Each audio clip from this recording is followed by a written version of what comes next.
Hello বন্ধুরা, আপনাদের সবাইকে ওয়েলকাম করছি অনুরাগের ছোঁয়া ধারাবাহিকের আজকের পর্বে আমরা দেখতে পাই যে সোনার ধাক্কা দেওয়াতে রূপা এবং সূর্য অনেকটা কাছাকাছি চলে আসে এবং রুডিকে আমরা আবারও নতুন রূপে দেখতে পাই, সন্ন্যাসীর রূপে।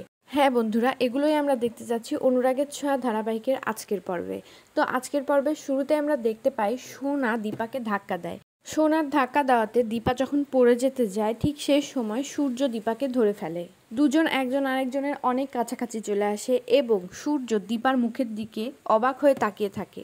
দুজনের চাহনিতেই আগের মতো প্রেম দেখা যায়, কিন্তু সোনা কোনোভাবে এটা সহ্য করতে পারে না যে তার মা এবং বাবা কাছাকাছি আছে। সোনা তাড়াতাড়ি এসে তার বাবাকে দূরে সরিয়ে দেয় এবং দীপার হাত ধরে টেনে নিয়ে যায় দরজার কাছে এবং বলতে থাকে, এক্ষুনি আমার বাসা থেকে বের হয়ে যান। সোনাকে সূর্য বারবার বলতে থাকে, সোনা তুই এমন কেন করছিস? উনাকে তুই চিনিস? উনি কত বড় কোম্পানির মালিক, আর উনি আমাদেরকে টেন্ডার দিয়েছে, তুই কেন ওনাকে অপমান করছিস?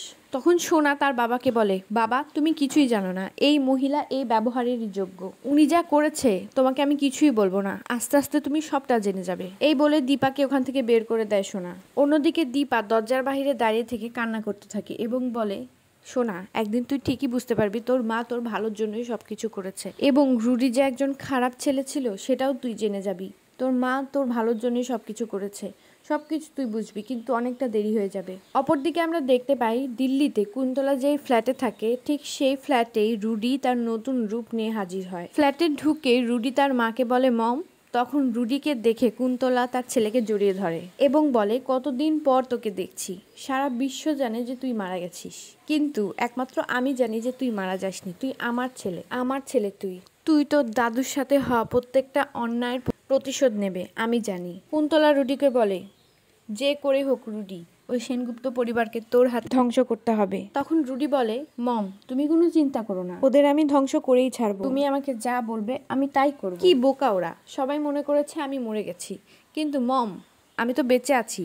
আর ওই সোনা আমার মৃত্যুর শোকে সারাদিন ও কান্নাকাটি করতে থাকে এবং সাদা শাড়ি পরে নিজের জীবন কাটিয়ে দিচ্ছে। কি বোকা না ও, আমি সেদিন বেঁচে ছিলাম এবং ওই শর্ট সার্কিট লাগানোটা আমার মমেরই প্ল্যান ছিল। কি বোকা ওরা। রুডিকে বলে, রুডি আস্তে কথা বল, দেওয়ালেরও কান আছে, আর ওই দীপা ও যে পরিমাণে চালাক, ও সবটা জেনে যাবে, আমাদের খুব সাবধানে থাকতে হবে। দীপা তার পরিবারের জন্য সবটা করতে রাজি আছে, যে নির্দোষ হওয়া সত্ত্বেও তার পরিবারের জন্য জেলে যায়, সে চাইলে সবকিছুই করতে পারে তার পরিবারের জন্য।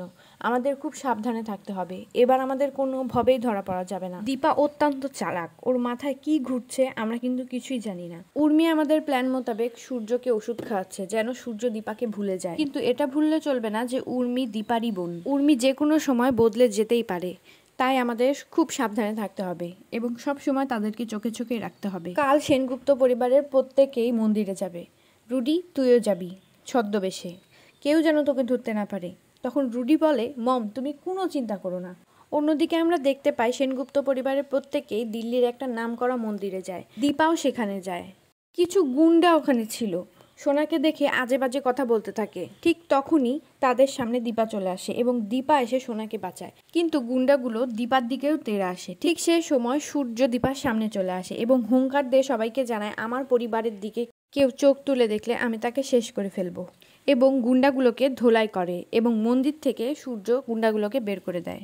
সোনা ভাবতে থাকে, এই গুন্ডাগুলোর কবল থেকে আমাকে মাই রক্ষা করলো, কিন্তু আমি নাকে মা কখনোই বলবো না, কারণ ইনি আমার যে বড় ক্ষতি করেছে, কোনো মা তার সন্তানের এত বড় ক্ষতি করে না। এই বলে ঠাকুরের সামনে সোনা চোখের পানি ফেলতে থাকে। ঠিক সেই সময় রুডি মন্দিরে হাজির হয় সন্ন্যাসীর বেশে এবং সোনার পাশে গিয়ে দাঁড়ায়। রুডিকে দেখে সোনা একদম চমকে যায় এবং মনে মনে ভাবতে থাকে, এই সন্ন্যাসীকে আমি কোথায় যেন দেখেছি, এত চেনা চেনা কেন মনে হচ্ছে নাকি আমার। সোনার পাশে গিয়ে কে যেন দাঁড়ালো, এটা খুব ভালো মতোই দীপা লক্ষ্য করে। তো বন্ধুরা, তোমরা কি চাও এভাবে আস্তে আস্তে সূর্য এবং দীপা এক হোক এবং রুডির হাত থেকে সোনাকে আবারও দীপা রক্ষা করুক? তাহলে আমাদেরকে কমেন্টে অবশ্যই জানাবে। ধন্যবাদ।